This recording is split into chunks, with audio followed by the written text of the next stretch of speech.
자, 오늘 탄소의 순환. 저번 시간에 물의 순환까지 한 거 맞죠? 네. 자, 오늘 탄소의 순환 볼게요.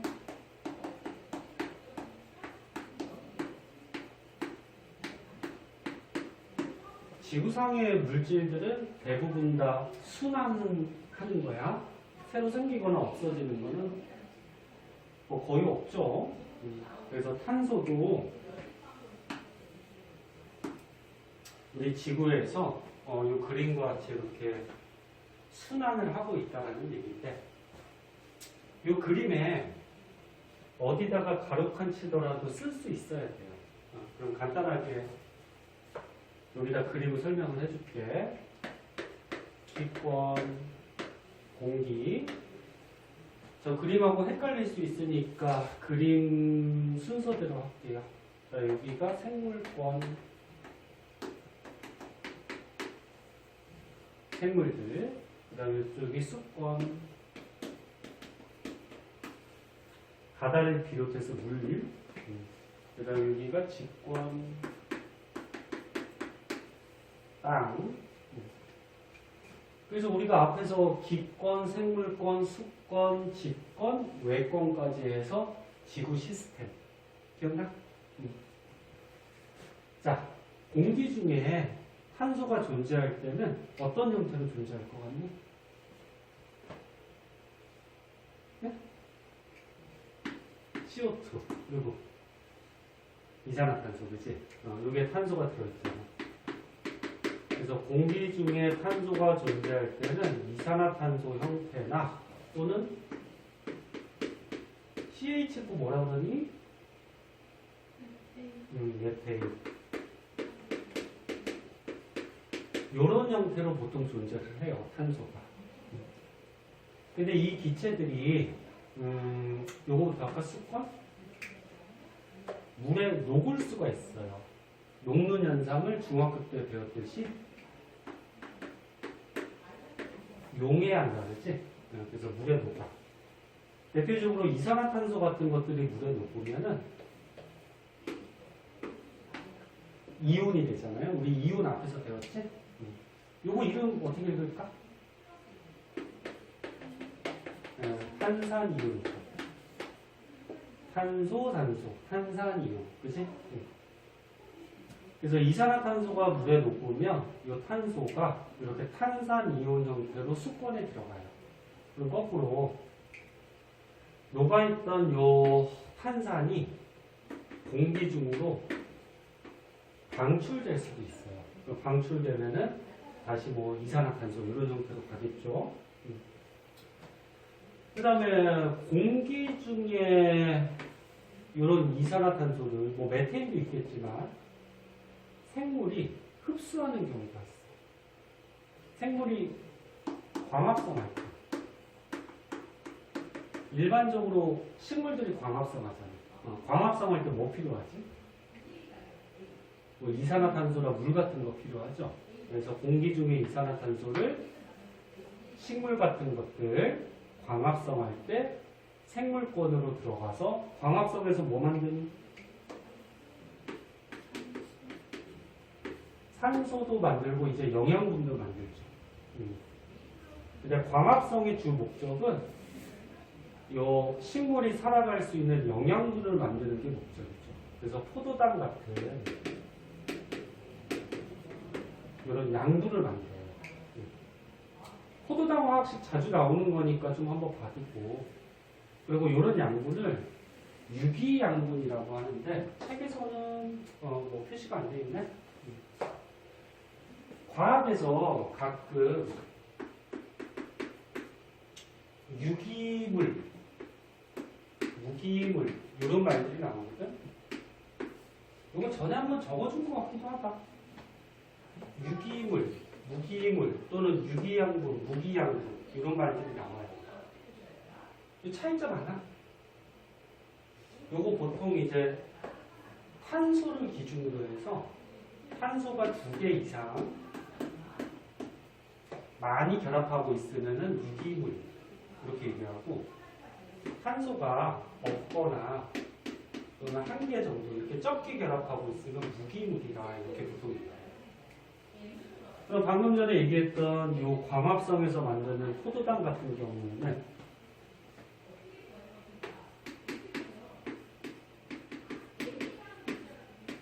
탄소가 많이 결합하고 있지, 그치? 그래서 유기물. 그 중에서 양분이니까 유기양분 이렇게 얘기하고. 그럼 뭐 광합성에 쓰이는 뭐 물이나 이산화탄소. 얘는 탄소가 없네. 또는 탄소가 되게 적게 붙어있죠, 한 개.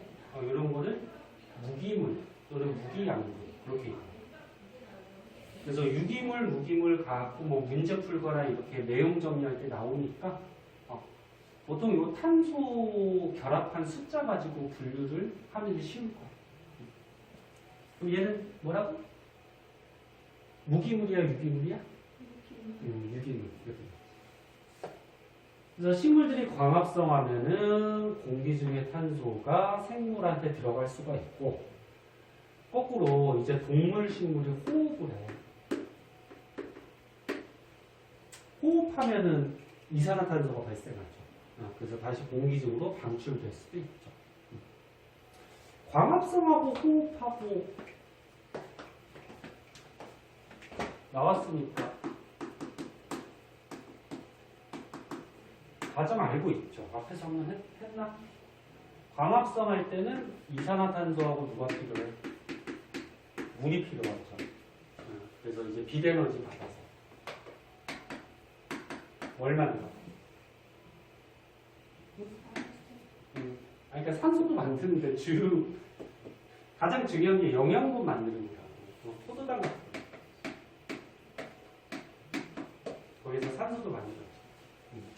이게 광합성 과정이고, 그 다음에 이제 호흡한다 그러면 광합성을 거꾸로 엎으면 돼요. 호흡은 영양소를 분해하는 거예요. 분해해가지고 이 생물이 살아갈 수 있는 에너지를 얻는 게 호흡이에요. 근데 영양소 분해할 때 산소가 있으면 영양소가 효율적으로 분해가 돼요. 산소가 없어도 분해를 할 수는 있는데 산소가 있을 때가 더 효율적으로 분해가 돼요. 그럼 영양소가 분해가 되면은 C하고 O랑 결합해서 CO2, H랑 O랑 결합해서 뭐 물 이런 게 나오지. 과정이 거꾸로지, 그치? 그래서 광합성은 영양분을 만드는 거, 호흡은 영양분을 분해하는 거. 물론 화학 반응식이니까 이거 개수도 맞춰주면 좋은데 뭐 지금 개수 맞추는 건 중요한 거 아니니까 개수 맞추면 뭐 이렇게 돼요. 이거 6개, 6개, 6개 들어가면 맞아요. 원자 종류하고 개수 맞출 줄 알죠? 그럼 광합성은 이거는 뭐야? 어차피 이거 했으니까 무기물이야. 요거는 유기물이죠. 그래서 광합성은 무기물을 뭘로 바꿔? 유기물로 바꿔.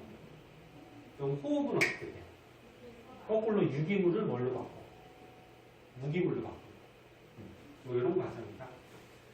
자, 뭐 참고삼아 봐두고요. 그래서 생물권하고 기권에서 이렇게 광합성하고 호흡하면서 탄소들이 이동을 해요. 자, 그 다음 생물이 죽으면 생물이 죽은 시체를 사체 또는 유해 이렇게 얘기하는데 생물이 죽으면 땅속에 묻히죠. 또 오랜 세월 동안 열과 압력을 받아서 생물이 썩으면 화석연료가 돼요. 화석연료 아까 처음에 저기 중상과 할 때 잠깐 얘기했는데 어떤 거 얘기하는 거야? 석탄, 뭐 석유, 뭐 천연가스 이런 게 화석연료죠. 그래서 석탄 석유들이 옛날에 생물들이 묻혀가지고 땅 속에서 만들어진 거예요. 이 화석연료는 탄소하고 수소 이런 것들이 결합하고 있는 물질. 그러면 탄소가 땅 속으로 들어갈 수 있죠. 그리고 물에 요 녹아있던 탄산 이온이 뭐 물속에 칼슘 이온하고 결합하면은 탄산 칼슘이라는 걸 만들 수가 있습니다. 탄산 칼슘. 이름 읽을 줄 알지? 우리 앞에서 이온 배웠으니까. 탄산 칼슘. 얘가 침전된다. 침전이 가라앉는다는 얘기야. 그래서 물속에 녹아있던 탄산 이온이 칼슘 이온하고 결합해서 이렇게 탄산 칼슘 형태로 땅속에 가라앉는 경우가 생기는데 요게 저거야. 물 중에 석회석 들어갔니? 석회석? 응. 요 석회석의 성분이 탄산 칼슘. 그래서 요 탄소가 여기로 가요. 이렇게 갔어. 그래서 탄소들이 막 순환하는데 요것도 좀 알아둬야 돼. 탄산 칼슘 석회석의 형태로 직권에 탄소가 가장 많이 저장돼 있어요.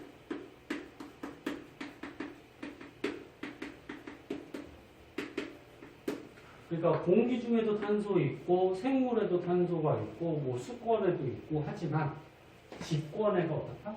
탄소가 가장 많이 저장됩니다. 이런 형태.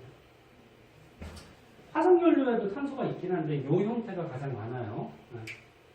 그리고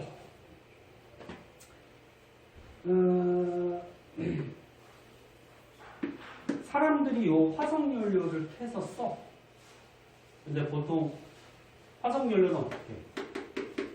태워서 우리가 에너지를 얻잖아요. 그치? 그럼 태워서 써요. 그럼 화석연료를 태운다는 거는 연소고, 연소하려면 공기 중에 산소랑 결합하겠죠. 그러면 C하고 O하고 결합해서 다시 뭐가 돼? 이산화탄소로 또 날아가겠지. 뭐 이렇게 연소했을 때 공기 중에 날아가기도 하고, 또는 땅에서 화산 폭발 같은 게 일어나면은 화산가스가 생길 거 아니야? 그럼 화산가스 형태로 땅에 있던 이 탄소가 날아갈 수도 있어요. 그래서 결국적으로 뭐야? 지구상의 이 탄소는 이런 과정들에 의해서 어떻게 된다? 순환하더라. 새로 생기거나 없어지는 건 없죠. 자, 그래서 여기다가 어디다가 가로칸 치더라도 우리가 메꿀 수 있어야 돼요. 요거가 요 그림에 있는 거예요. 한번 알아두시고. 자, 그 다음에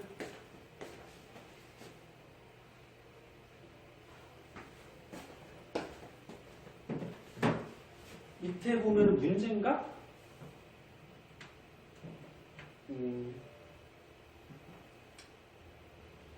저번 시간에 그 물의 순환하고 그 다음에 우리 지구에 영향 주는 에너지 세 가지 배웠죠? 기억나니? 기억 안 나면 간단하게 정리해주고. 기억나? 괜찮아? 그럼 오른쪽에 있는 기본 문제는 풀고 가자. 그거 한번 풀어보세요.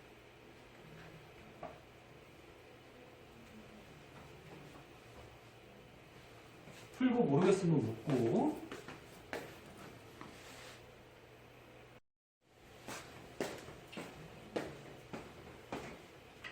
자, 배기 쪽은 자, 지각 변동.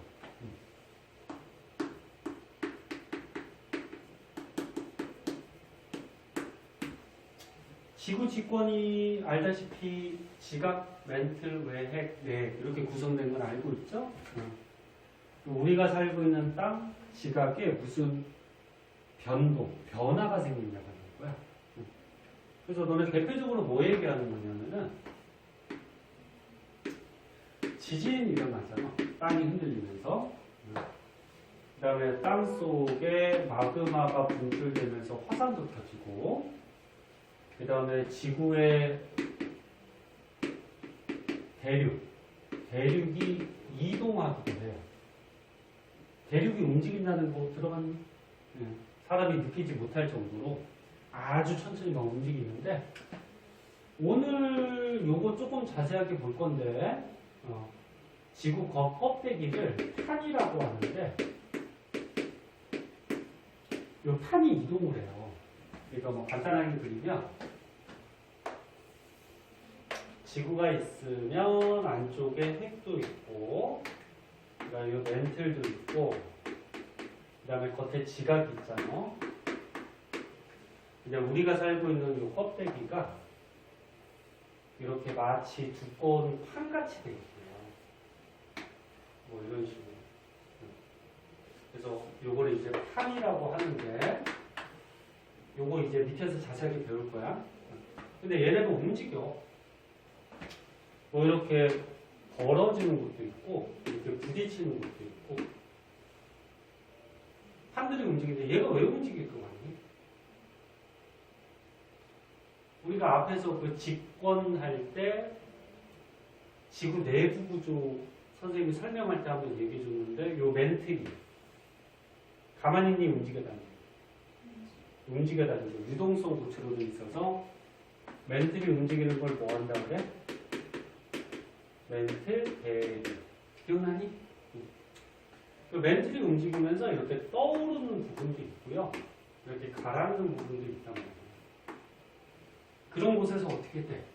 이렇게 벌어지거나 부딪히거나 즉 판이 움직여요. 그러니까 밑에 있는 멘틀이 움직이니까 위에 있는 판도 같이 움직이는 거야. 그럼 보통 지진하고 화산 이런 지각 변동은 이렇게 벌어지거나 부딪히는 이런 경계 부분에서 보통 발생하겠지. 물론 이런 데 가운데 땅의 가운데 뭐 판의 가운데 이런 데서도 지진 화산이 일어날 수도 있는데 대부분 다 이런 데서 일어날 거예요. 이런 데서 지각 변동이 일어나죠. 잘 이해 안 되면 안 된다고.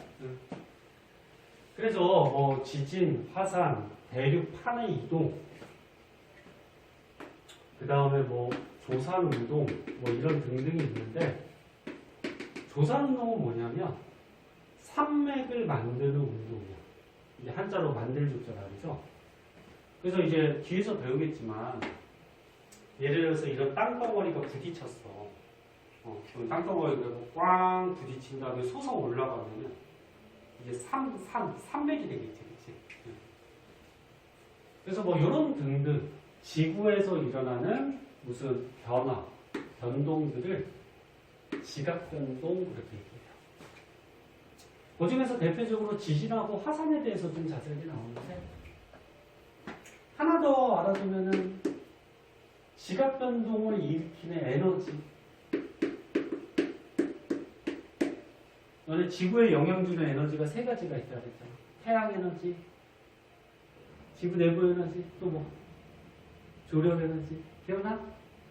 그 중에서 거의 지구의 99.9% 거의 대부분 태양 에너지의 영향을 받죠. 근데 이런 지진, 화산, 이런 지각에서 무슨 변화가 생길 때 요거는 무슨 에너지 때문에 그럴까? 그 지구 내부 에너지죠. 지구 내부에 에너지가 있을 때 개에 의해서 이런 현상들이 벌어지죠. 그리고 이것도 기억을 하나? 지구 내부 에너지가 왜 생긴다 그랬죠, 이거? 네? 기억나? 복습한다며, 아까. 복습한다며.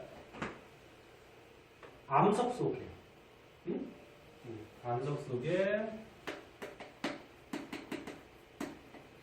불안정한 원소들이 있다 그랬어. 뭐 이름 기억나니? 불안정한 원소, 방사성 원소라고 했죠.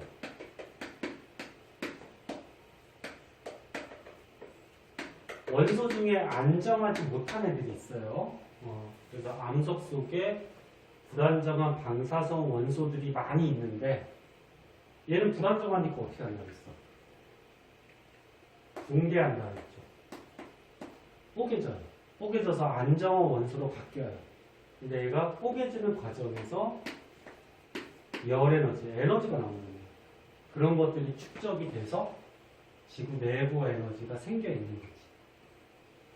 또는 뭐 핵에서 에너지가 공급되기도 해요. 그래서 뭐 요 원인에 의해서 지구 내부 에너지가 대체로 생겨서 에너지에 의해서 이렇게 에너지 순환, 멘틀이 움직여요. 그리고 그 위에 있는 땅덩어리도 움직이고 그럼 지각변동, 지진, 화산 같은 것들도 벌어지고. 이해됐나? 자세한 건 이제 가르쳐 줄 거야. 자, 그 중에서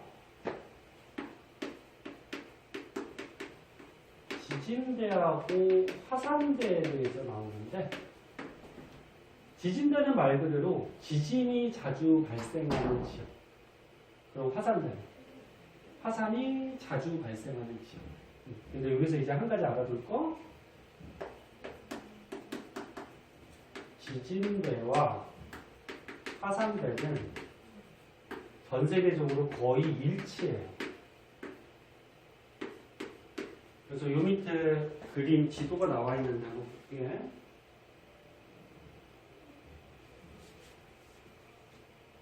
잘 안 보이면 책으로 보고, 이 파란색 점 찍어 놓은 게 지진이 자주 발생하는 지진대를 찍어 놓은 거야. 그리고 빨간색 점 찍어 놓은 게 화산이 잘 일어나는 화산대를 점 찍어 놓은 거예요. 근데 지금 전 세계적으로 봤을 때 어때? 파란색 점하고 빨간색 점이 거의 일치하지. 즉 지진대하고 화산대는 어때? 전 세계적으로 거의 일치해요. 왜 일치하는지를 알고 있어야 되는데, 이렇게 답하면 돼. 지진과 화산은 대체로 한 해 경계에서 발생하기 때문에.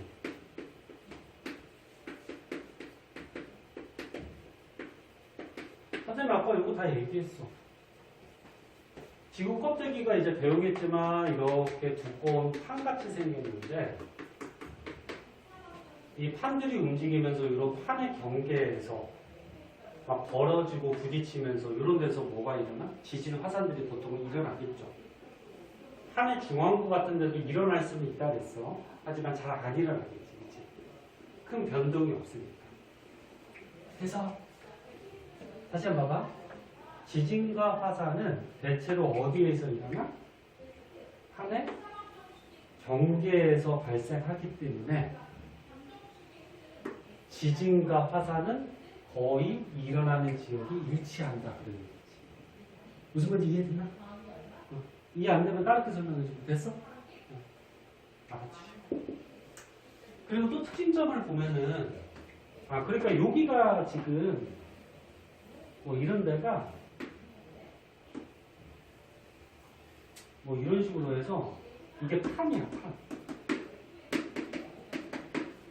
이거 판. 이거는 위에서 쳐다본 거고 이게 옆에서 잘라본 거야. 그럼 판들이 어떻게 돼? 막 움직이면서 이런 경계 부분에서 어떻게 돼? 지진, 화산들이 벌어진다. 이해됐나? 그리고 한 가지 더 알아둘 거. 지금 지진대하고 화산대가 모양이 지금 어떻게 보여요? 거의 이렇게 띠같이 보이죠. 그치? 띠같이 보이는 이유 알겠지? 이런 판의 경계에서 지진, 화산이 일어나니까 이렇게 띠 형태로 지진, 화산들이 벌어지겠지. 그래서 지진대, 화산대는 띠 모양으로 이렇게 이어지는 그런 경향이 있고, 그 다음에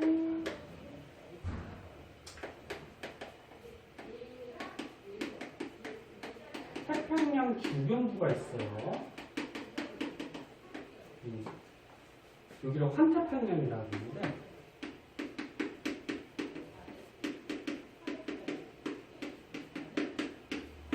태평양 주변부가 여기야.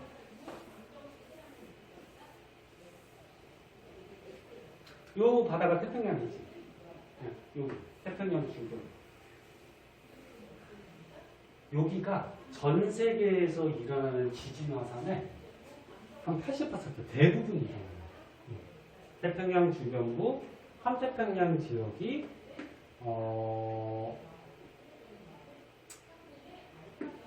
지진과 화산이 굉장히 활발한 지역. 물론 다른 지역도 이렇게 지진과 화산들이 일어나.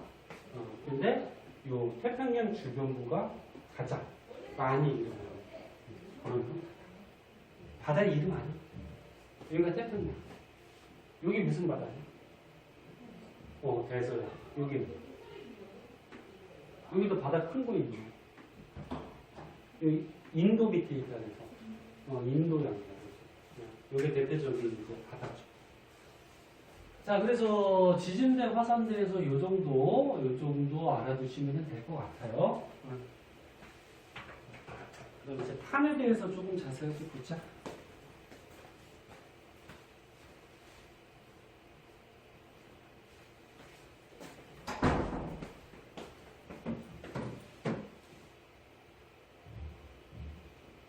자, 이제 판.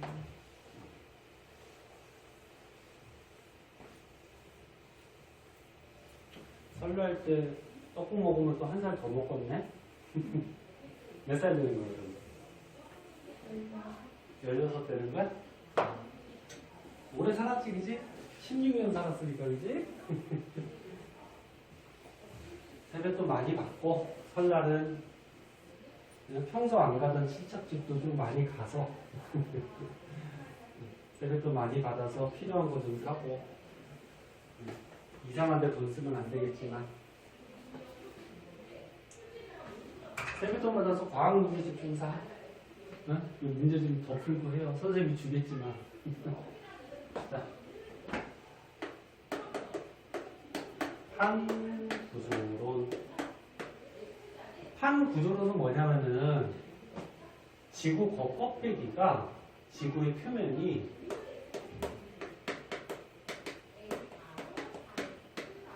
한 10여 개의 두꺼운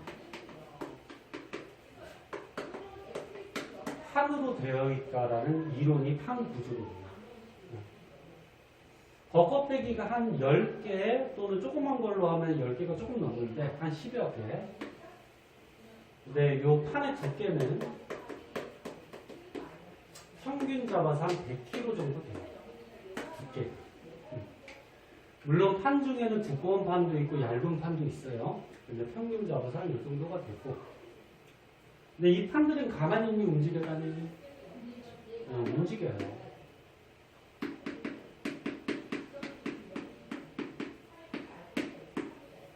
그래서 어떻게 움직이는지 대강은 설명했는데 자세한 거는 이제 해줄게요. 자, 그래서 다시 보면 지구 겉껍데기가 두꺼운 판으로 되어 있고 이 판들이 움직여 다닙니다. 이런 이론이 판 구조. 여기 이제 그림이 나와 있는데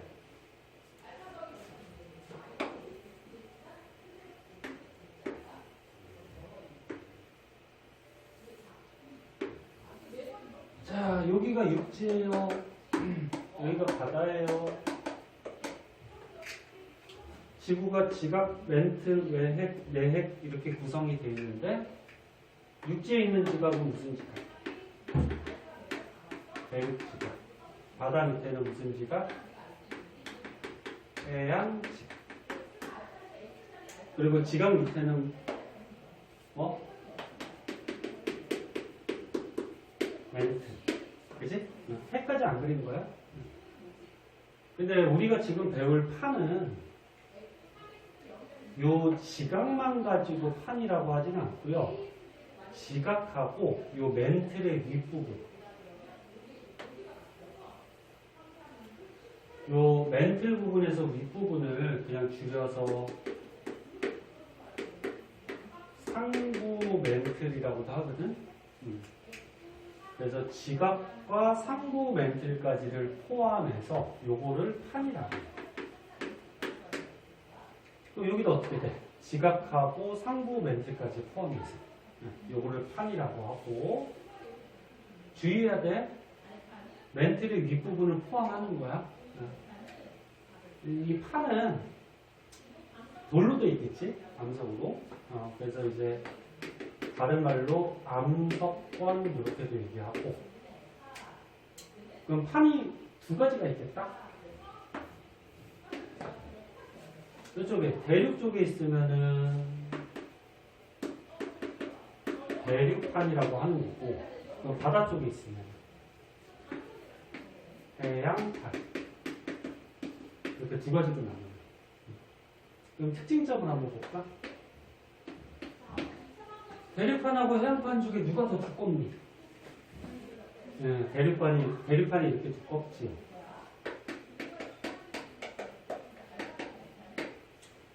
대륙이 이렇게 산도 있고 높이 솟아 있잖아. 네, 그 위에가 솟아 있으면 아래로도 이렇게 뿌리가 들어가 있어요.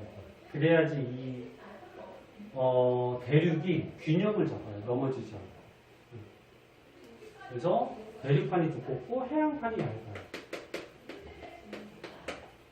그런데 여기서 좀 중요하게 알아둘 거, 대륙판이 두껍긴 두꺼운데 밀도는 작아요. 밀도가 뭐지? 그래, 공식으로 하면 부피분의 질량. 간단히 얘기하면 얼마나 속이 꽉 차 있냐, 그렇지?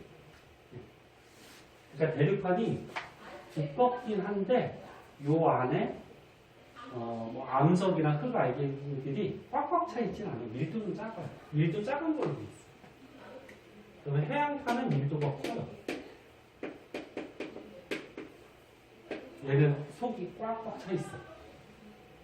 그럼 얘가 왜 중요하냐면은 이제 다음 시간에, 오늘은 시간이 안 될 것 같고 다음 시간에 이제 판의 경계를 배우는데, 지금 껍데기 판이야. 판이 뭐 이렇게 벌어질 수도 있고 이렇게 부딪힐 수도 있죠. 근데 만약에 이게 해양판이야, 이게 대륙판이야. 그럼 해양판하고 대륙판이 만약에 부딪혔어. 그럼 누가 밀도가 커? 해양판이 크지. 밀도가 크다, 속이 꽉 차 있다, 무겁다는 얘기. 그러면 해양판이 어떻게 될까? 부딪히면 무거우니까 그치 이렇게 들어가요. 땅속. 그래서 밀도가 해양판이 더 크다. 이거 좀 알아두시고. 그리고 참고삼아 대륙판은 화강암질 암석으로 보통 되어 있어요. 대체로 그렇다는 거예요. 현무암은 해양판은 현무암질 암석.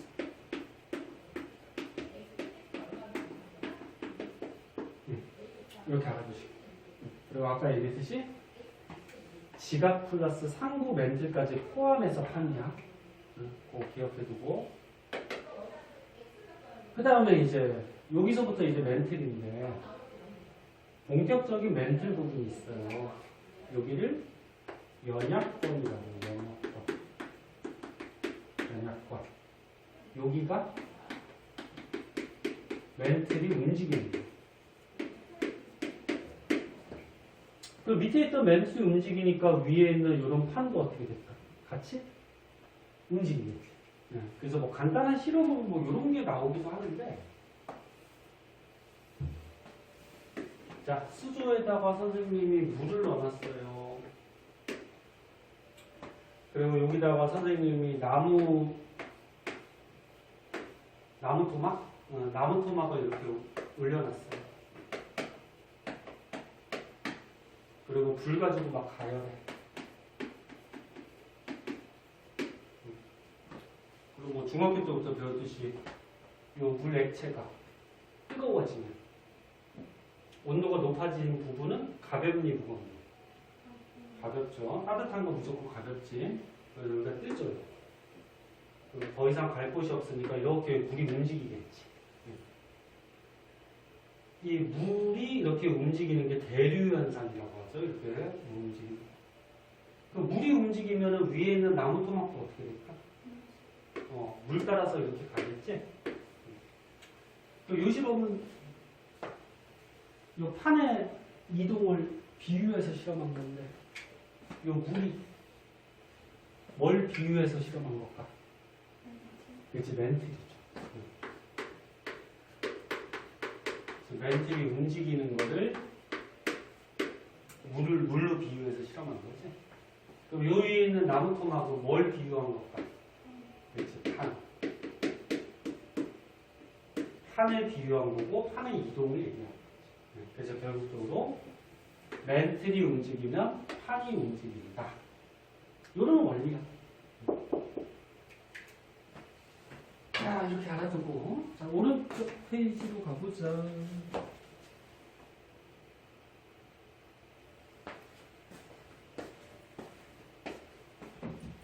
오른쪽 페이지로 가면은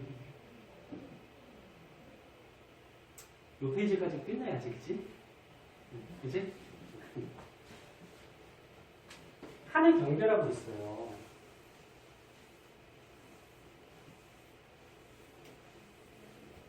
이 지도가 좀 흐리다. 잘 안 보이면 책으로 봐봐. 이게 빨간 줄로 이렇게 판의 경계 부분이 나와 있지. 그리고 아까처럼 그 왼쪽에 지진대하고 화산대 한번 보세요. 한번 봐봐.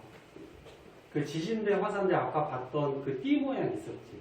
그거랑 요 판의 경계 부분하고 어때? 거의 비슷하지? 그래서 아까처럼 선생님 적어줬듯이 지진과 화산은 대체로 어디에서 일어난다? 판의 경계에서. 네? 물론 판의 중앙부에서도 발생할 수는 있어요. 판의 중앙부에서 뭐 이런 화산 같은 거 터지는 거는 이제 고2 과목 중에 지구 원을 들어가면 거기서 나올 거예요. 이게 차차 복잡하게 배우는 거야. 어렵게.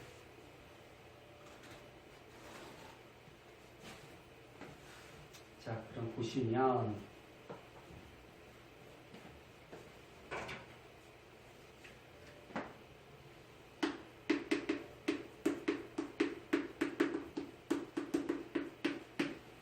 자, 저거 전세계 지도가 나왔는데 이렇게 옆으로 한번 볼게요. 됐지? 자, 여기 핵이 있어요. 멘틀이 있어요. 그리고 겉에 판이 있어요. 판이 있는데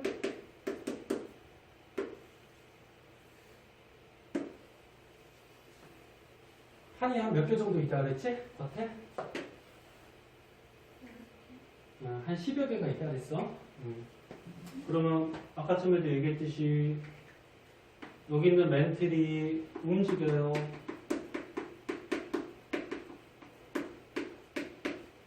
멘틀이 움직인다 그러면은 멘틀이 이렇게 떠오르는 것도 있고 가라앉는 것도 있어요. 사람이 느끼지 못할 정도로 아주 천천히. 그 멘틀이 움직이니까 이 판도 어떻게 된다? 움직인다. 그래서 이 판이 판마다 좀 다른데 이동하는 속도가 한 1년에 1cm에서 한 10cm? 1cm면 요만큼이고 10cm 해봤자 한 요만큼이지. 1년에 요 정도 움직이니까 사람이 느껴 못 느껴. 못 느끼죠. 그리고 판은 겉에 있는 지각하고 어디 멘틀의 윗부분, 상부 멘틀까지 포함하고, 그렇지? 자, 그러면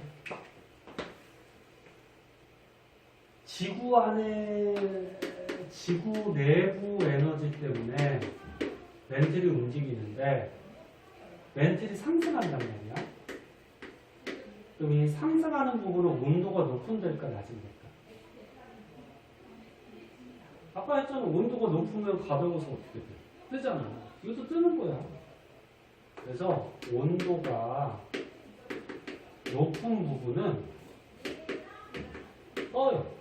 그럼 뜬다라는 건 밀도가 커진다, 작아져. 그렇지. 밀도가 작을수록 가벼우니까 뜨겠죠? 그래서 다시 얘기하면 멘틀이 떠오르는 부분, 온도가 높고 밀도가 작은 부분은 떠올라요. 그럼 떠오르면 더 이상 갈 곳이 없으니까 벌어지겠지. 그럼 그 위에 있는 판도 벌어지죠. 이렇게 판과 판이 벌어지는 경계를 다음 시간에 배울 건데 발산형 경계라고 해요. 발산형 경계. 이게 다음 시간에 자세하게 할 거야. 그러면 이 멘틀이 이렇게 내려오는 곳이 있어. 내려오면 하강하는 거죠. 그럼 온도가 높은 부분은 온도가 낮은 부분. 그렇지. 온도가 낮으면은 입자들이 다닥다닥 모이니까 무거워지지. 그래서 입자가 다닥다닥 모여서 밀도가 어떻게 돼? 커진 거. 이런 부분이 내려와요. 그럼 이렇게 부딪혀서 내려올 거 아니야? 그럼 위에 있는 판이 어떻게 돼? 부딪히죠? 이렇게 부딪히는 경계, 수렴형 경계. 수렴형 경계. 이해됐나? 근데 선생님 그릴 때 지금 얘하고 얘가 부딪혔는데 얘가 지금 멘틀로 들어갔지. 그러면 얘를 대류판이라고 그러면 얘는 무슨 판일까? 그렇지. 해양판이 밀도가 크니까 이렇게 부딪히면 들어가는 거야. 네? 네. 그래서 판의 경계가 크게 세 가지가 있어요.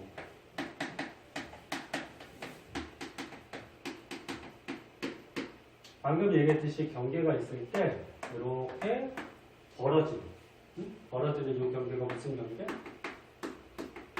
발산형 경계. 그 다음에 경계가 있을 때 이렇게 부딪히는 경계는 뭐? 수렴형 경계. 응? 근데 하나가 더 있는데 하나가 더 뭐가 있냐면 경계가 이렇게 있을 때 이렇게 어긋나는 경계가 있어요. 이거는 보존형 경계. 이렇게 돼요. 그래서 판의 경계 이렇게 세 가지. 다음 시간에 자세하게 특징점들 그런 것들 밝혀줄 거고. 요거 이해됐나? 응? 응. 그래서 이제 뭐 시험 같은 데 자주 출제되는 거. 판이 이동하잖아. 판을 이동시키는 힘.